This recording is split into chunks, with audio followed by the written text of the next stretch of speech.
being able to work in that Japanese space is super humbling for me, and obviously working for a group like Maryvale, some of the great chefs from around Australia that work within the group is super inspirational for me. Even though I've been doing it for sort of 20 odd years, still buzz about it. So I love it. This is the Deep in the Weeds podcast. I'm Anthony Huckstep. One of the joys of working in hospitality is the chance to learn about new cultures, ingredients, techniques, and cuisines. But how do you take lessons learnt from one cuisine and use them in another without losing its substance? Michael Fox is the head chef of Sushi-e in Sydney. Michael, how are you? I'm very well. How are you? Good. It's good to get you on the show. You've been sort of heavily involved in all sorts of cuisines, and Japanese now is your forte. What's it been like transitioning through the different cuisines that you've learnt over your career? Yeah, I guess for me, sort of growing up, I always wanted to get that real sort of French European background to learn sort of the techniques and stuff like that, and Asian cuisine, and in particular Japanese, was always one of high interest to me. So I guess it was sort of a progression of a timeline. It was always going to happen. It was just when, I guess. There's a real boom in particularly omakase offerings in Sydney at the moment. Sushi-e's been around for quite a while. What's it like being part of that throng and that energy of Japanese cuisine in Sydney? Yeah, I guess we're very lucky. We started up the omakase about 4 years ago and sort of have a pretty loyal following now. I think we sort of book out about 6 months in advance. So, it's crazy, and it's obviously super humbling for us. It was really we started doing it just to sort of create a bit of buzz, get a new sort of clientele or guest base through the restaurant, people that are really obsessive of that omakase style, and it's just gone from strength to strength, really, and it's a great challenge for our chefs to be changing it up and really get more of a creative style, compared to a la carte staples, I guess. And tell us a little bit about the omakase experience. It's certainly one of my favourite ways to eat, and really leaving it in the hands of the chef. But what do you guys do there? Take us through what an evening might be like. Yeah, I guess as is probably not as conventional as some of the others in Sydney. Certainly, we only have 6 seats available per night, so it's real hands-on, and for me and the team, it's really about explaining in depth about the beautiful produce that we get to use. I know a lot of omakases around the world. It's very, the chef is kind of a lot of time a little bit standoffish, so we make sure that we are there for them. If they want to ask any questions, however they think we're going to take those questions, we're open and we're all there for the night. So it's a very, very special occasion for our chefs as well. I want to explore what you're doing there, because it's far beyond just omakase as well, a little bit later. But you've got such an extensive career. Take us back to when you were young. What sort of role did food play in your family growing up? Yeah, I guess that's where I got the itch. I was always in the kitchen with my mum. She was a very good cook, and certainly that feeling about being around a table and sort of no TV on. It was very much what's happened in the day. So I guess that love for food came around the love for the family and being able to put everything aside for even if it was an hour just to talk about what's going on, how's the day going. So that food aside, it was very much family time, 100%. So mum was a big lover of Woman's Weekly cookbooks. That's where she sort of started learning how to cook Chinese, and I sort of picked it up from there. So that led into me sort of thinking that was going to be my career, and Mum was certainly a bit nervous in that. She said, maybe look outside of cooking, but that's all I could think of. So I finished school and finished year 12, and then went into an apprenticeship, and I never really looked back. So yeah, it was all in. Before we get into the career, are there any dishes or feasts that you remember that sort of really stand out from when you were a kid that your mum used to do? Yeah, I think one of my favourite sort of death row meals is a very simple sort of a seafood sort of puff pastry number. It was basically a seafood pasty, white sauce and stuff like that. But we thought it was, very opulent because, there was some prawns in there, some John Dory, some scallops, and it was very growing up in sort of the late 80s, 90s, that was pretty luxe for us. So there's a lot of dishes that I wish I could forget, that's for sure. but that was a standout for me. You briefly mentioned you started an apprenticeship. Where did that begin, and do you have any stories of what that was like for you?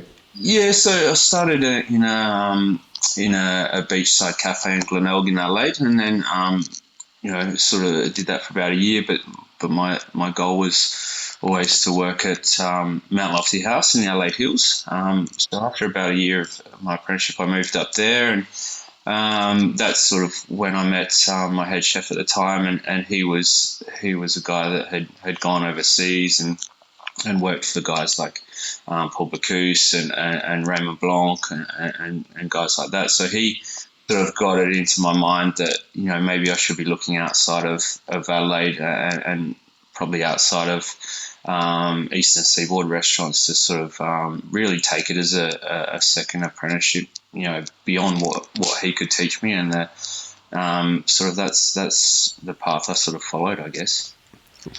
Was it a bit of a shock, the UK, compared to what you were used to in Adelaide? Oh, certainly. It was certainly dog eat dog over there. It was very much. I don't know how much I can go into, but I try and keep it pretty positive. It was hard work. I really sort of treated it as my second apprenticeship, and sort of felt like I need to start again. I obviously knew how to chop an onion and stuff like that, but as far as working amongst 40 guys that were all gunning for the same sort of positions, and it was basically the weak wouldn't survive, which thankfully enough, we've sort of tried to eradicate out of our industry and tried to make it more of a positive learning environment, but that was certainly pretty brutal. You mentioned Raymond Blanc a little earlier, and you spent 2 years working at his two Michelin star restaurant in Oxford. What did you take from that experience? I guess just that sort of that discipline, and I still employ it today at the restaurant, and that consistency, because we can be as creative as we like, but if someone's coming for a meal with us one time, they expect it to be the same high quality the next time they come. So you can't really have a bad day. So that consistency and that preciseness is super important. That's probably the biggest learning I had. It was just, the guys that I got to work with, and, the chefs that have worked there before, guys like, Marco P. White and Heston, sort of, it was really sort of a humbling experience to be able to, work 2 years and work every section there, and really felt like, that was, what I always look back on as, one of my marks in my career. You headed back to Australia. What led to the move to Melbourne? I guess I'd eaten at the move back to Melbourne, as in Vue de Monde. I'd sort of eaten there before I'd gone over to the UK. I was sort of, I hadn't sort of been home in the 2 years I spent over there, so it was time to come home, and Adelaide for me wasn't probably the place I was going to settle. I needed something more buzzy and more of a sort of a worldly city. So yeah, moved across to Melbourne, and lucky enough, landed a job with Shannon at Vue de Monde. Ryan Cliff was the head chef at the time, so working with a lot of English guys there, it sort of felt like, a bit of a, extension of what we were doing at Manoir. So that was quite welcoming, I guess. And again, working with some great professionals there, and sort of that time at Le Manoir, the chefs that have come out of there, that I was able to work with, again, is testament to, not only Shannon and Ryan, but also those young guys, willing to sort of push themselves and make a career out of it. Shannon, obviously in Australia, is one of the most influential chefs, and Ryan is doing absolutely extraordinary things in Singapore. Do you have any stories of what it's like working with them? I'd say I don't think we always saw face to face. I think there was a lot of sort of differences in the kitchen, because really, Ryan wasn't all that much older than us, so we were sort of, we wanted his position. He wanted to sort of keep us down on our level, and so all of our sous chefs, that was our next move, right? To become head chefs and do the same thing he was doing. So as a sous chef in the kitchen, you're always saying, we can do your job, that kind of stuff. So I think time away from Vue de Monde has definitely strengthened the relationship of mine and Ryan's and stuff like that. So none of these places are easy to work. I can tell you, long hours. You try and also live a little as well. So you sort of burn the candle at both ends. And but yeah, I wouldn't trade it for the world. How different was it in the kitchen from a produce sense? You're dealing with extraordinary produce in the UK, and Vue de Monde's renowned for its championing of extraordinary produce. What was it like for you? I think certainly seeing being in the UK, we're obviously getting great local stuff. Great meats and stuff like that, and but also having access to the Pyrenees for their lamb and Iceland for cod, and it was just different. Like, I think so many things they do well over here and maybe in Australia, and vice versa. Our fish is completely different here in Australia, and that's such a great win for us, I think, as well. And and the meat as well. We were one of the first restaurants using Blackmore's Wagyu, and I just remember, and that was sort of the first time I was really using Wagyu, because it wasn't really a thing in the UK, and just blown away. Italian cookery has really become a huge part of the backbone of what you have done over your career as well. And you also won the Age Good Food Guide Young Chef of the Year quite a few moons ago now, while you were cooking Italian. Take us back to how different that was to the structure of Vue de Monde and Raymond Blanc.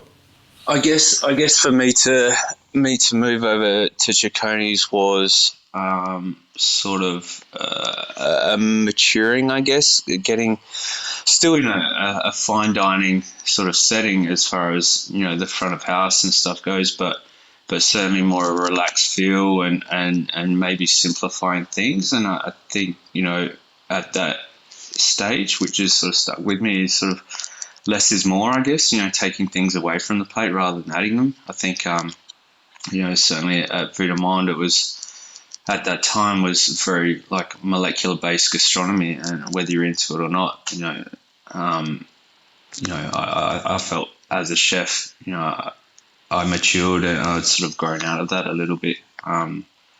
So yeah, I guess going back to basics, really good produce, cooking well, more sort of traditional techniques, a lot of slow cooking, getting away from sous vide bags and stuff like that was pretty refreshing to me, actually.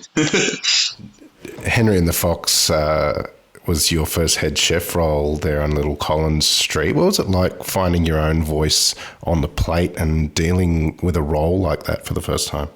Yeah, it was challenging. I felt like I had enough confidence in my food, but maybe I hadn't sort of managed my own team and not just a kitchen team, but also a front of house team. So that was really learned for me.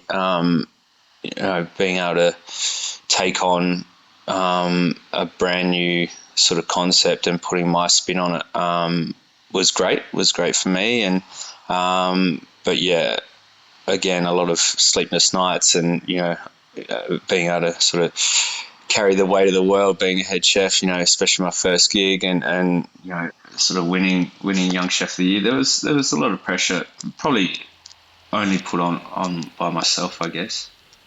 How did you cope with that pressure? I guess I've always had a really supportive network, through my family as well, and certainly through my chef friends as well. So there was a lot of, bouncing off ideas and getting really people to sort of share their knowledge and their experience. I think really helped a lot. You were involved with a couple of venues in Melbourne, but you spent quite a bit of time in Hong Kong as well. Take us over there. What sort of adventures did you have? Yeah, so I went over there to relaunch Chiconi's, who was licensed into Hong Kong. So I moved that venue from one spot to another, and sort of within three days of landing in Hong Kong, we'd completely moved the restaurant and opened a new one, and probably, yeah, it was intense, and didn't take any team from Melbourne. I sort of was dealing with the existing team, so and completely changing the concept, a lot more refined, sort of back to sort of the roots of Melbourne Chiconi's. Here in Hong Kong, it was probably more of a casual sort of experience, a lot more pizzas and stuff like that. So I think I was there about 6 months, and we just couldn't get it going. It was really a tough location, and it's sort of the venue. There'd been sort of 3 or 4 failed concepts before it, so feeling like there was a bit of a curse on the building. And over there, it's probably a bit more ruthless as far as opening and closing restaurants. They don't get caught up in sort of the heart of it. It's just a financial thing, and if it's not working, then we might explore another few avenues as to how we can get it fired up and kick-started. But they don't really. They're pretty ruthless as far as if it's not working, then let's move on. So then had an opportunity with Black Sheep Restaurant to take over as chef de cuisine of Carbone, which was a big change for me. Again, of course, it's Italian cuisine, but New York Italian is, and that red sauce is very different to sort of the more I guess traditional Italian that I was cooking. So started with them and got some training with the major food group guys in New York, and sort of my aim was to try and get the unattainable 1 Michelin star for New York Carbone, because I saw it all at New York, and I thought we can sort of do that. We have the produce, we have the team, and I thought it was something that was really achievable, but at the end of the day, it wasn't to be. I definitely worked my ass off to try and make it happen. Yeah. Being involved with an Australian-inspired Italian restaurant and a New York-inspired Italian restaurant, how different are they? Completely different, yeah. Obviously, pasta recipes are quite simple, quite similar. It was all in-house apart from sort of the spaghettis and linguinis. But as far as the palate, completely different. But I really enjoyed working at Carbone. It was such a hype restaurant. It was full every night. We were doing sort of 2.5 sittings, 3 sittings at night. And for me as well, it was sort of, it wasn't about the chef for once. It was we got in like the world, there's such a hype for chefs, but this was more about the show and more about the service and the moves they were doing at the table, and Caesar salads. This was sort of one of those restaurants that really sort of set the foundation for how a lot of restaurants certainly opening up here in Australia looks. That sort of real tuxedo service style, brilliant, absolutely brilliant. Dessert carts and all that kind of stuff. What was it like living in Hong Kong for you? Do you have any stories of the food adventures that you had while you were living there? Oh, I think, I talk about a lot, and I haven't actually been back since I left there sort of 5 or 6 years ago. But, just to be able to, I never had a bad food experience there. Whether I was paying $10 or whether we were going to some of the 3 stars, it's just, and that's how life is in Hong Kong. It's such a intertwined, from poverty into some of the richest and wealthiest people in the world. It's such a great mix, and it's one of the only cities I find that it integrates well and works. You might have a cardboard collector scraping alongside down Staunton Street, alongside all the Lamborghinis and Ferraris. It's just, but it works. But yeah, never a bad meal in Hong Kong. I can't wait to get back. Was there a dish or some sort of food that you missed from those days? I think a restaurant called Locke. I think roast goose and soy chicken, those kind of places. Like I really miss Yardbird and Mott 32 and those kind of places. So yeah, pretty wild food adventure there.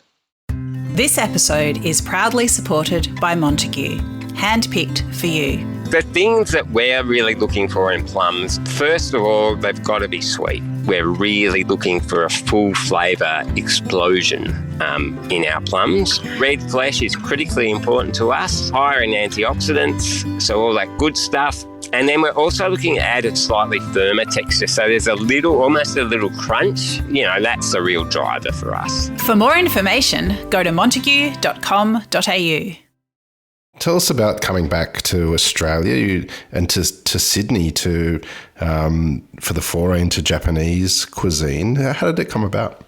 Yeah, it sort of wasn't really my intention. I sort of felt like, my tenure was sort of up in Hong Kong. I'd done a couple of years and I was sort of pretty exhausted. We're working pretty hard to try and get that Michelin star. And, I was probably looking more towards going to New York or going to London, and met a girl over there who was just travelling. She was from Sydney and sort of said, why don't you come back and give Sydney a shot? And sort of having no plans and probably a little bit, exhausted slash lazy, it was sort of an easy op, I guess. And so we moved to Sydney for the first time and moved on to the beaches. And there was a lot of sort of crossover between sort of Black Sheep and Maribel, and so sort of was talking to some of the guys from Hong Kong into Maribel, and sort of once got settled in Sydney, started brought that conversation up again, and then sort of sat down with Frank and a couple of the big guys there and got chatting, and there were a few positions. I've only found out recently that probably Sushi-e wasn't where they'd put me, but we got talking about Japanese cuisine and my love for it, and especially being in Hong Kong. It was only a short flight to Japan, so I travelled there a lot. So that was sort of like all the time. Even to do a weekend there or a couple nights or whatever. So we got talking about Sushi-e, and sort of the rest is history. Did a tasting with Dan Hong and those guys, and obviously it went okay. Take us to some of your trips in Japan. What were some of the experiences that sort of lit that fire for you for Japanese cuisine? Yeah, I guess going to some of those sort of 1 and 2 Michelin starred sushi bars, and just really seeing how a master actually works. To see a guy who spends basically 6 and a half days doing the same thing, and they've chosen to do that for the rest of their career is just like for us in Australia. Our menus are massive, and we're not really sort of focused on just nailing one thing. We do a lot of things very well, but dish after dish, the consistency is just like, for me, was just like mind blowing. So I was lucky enough to obviously spend a fair bit of that travel time in Tokyo, but also out to Kyoto, which is obviously a bit more traditional, and sort of seeing the kaiseki there, and then up through the north, up into Hokkaido, and being able to go to small fishing villages and eating fresh uni up there, and soba noodles hand cut in the middle of winter. It's just a lot of fond memories, and I can't wait to get back there as well. Tell us a bit about learning and understanding the craft and Japanese technique and working with the team. How does it work there? Yeah, so we have a lot of sort of sushi masters there, I guess, and sort of I'm still constantly learning from those guys, and I sort of give those guys the tools to sort of do what they want to do, and sort of I manage that as a whole, and make sure the menu and all of the sort of the costings and the produce coming in the door, and constantly trying to find new foods to play with, and giving them the tools to really perform, and it works really, really harmoniously. I wouldn't say it's always been easy, but especially a white guy who's first gig in Japanese food, it takes a while to sort of build up that sort of respect and stuff like that, and completely get it, completely understood. What have you learnt from your time with the sushi masters as you've sort of grown into the role? I guess how to communicate properly with them, and certainly they're pretty happy left to their own devices, and if I can keep sort of giving them the tools, then they're pretty happy most of the time. At the heart of amazing omakase is a lot of seafood, and Australia, as you mentioned, has extraordinary seafood. Is there anything at the moment that's really standing out for you that you have on the menu that really champions the amazing seafood available? Yeah, I guess we like to use as much sort of live seafood as we can. So, obviously we're seeing a lot of baby abalones and stuff like that from from Tasmania, and we're sort of we can, because we're only 18 seats a week, six seats a night, we can just use one-off fish that we see coming in from locally or New Zealand, or so we're really fortunate in that space that we don't have to have constant supply, whereas a lot of normal restaurants say a la carte menus have to have that consistency of produce coming in, but we don't have to worry about that, which is great. Well, you're doing amazing things there at Sushi-e. What are you loving about what you're doing? Certainly, being able to work in that Japanese space is super humbling for me, and I guess it's given my career another life as well. And obviously working for a group like Maryvale, they're a big group, but it's very sort of family and orientated, and working with obviously some of the great chefs from around Australia that work within the group is super inspirational for me. Even though I've been doing it for sort of 20 odd years, there's still buzz about it, so I love it. Well, we're just getting into 2023. What are you looking forward to this year? Do you have any big plans? Certainly a lot of travel. There'll be a couple trips out to Japan first half of this year, which is going to be awesome to get back. We've got some plans to, I don't know how much I can say, but plans to open another venue. So that'll sort of be on the cards as well. Maybe not this year, but hopefully next year. So certainly just keep pushing with what we're doing, and keep establishing ourselves as one of the leading sort of sushi restaurants in Australia. Well, Michael, it's an honour to catch up with you and see what you're doing there at Sushi-e, and look forward to seeing some new adventures soon as well. Keep in touch and we'll catch up again soon. Perfect. Great to speak to you. Thanks for your time. This is the Deep in the Weeds podcast. I'm Anthony Huckstep. Stay tuned as we take a deep dive into the lives of the incredible people who ply their trade in the food and hospitality sector. Special thanks to executive producer Rob Locke for making this all happen. Follow us on Instagram at Deep in the Weeds Podcast or email us at podcast@deepintheweeds.com.au. Stay safe and be well.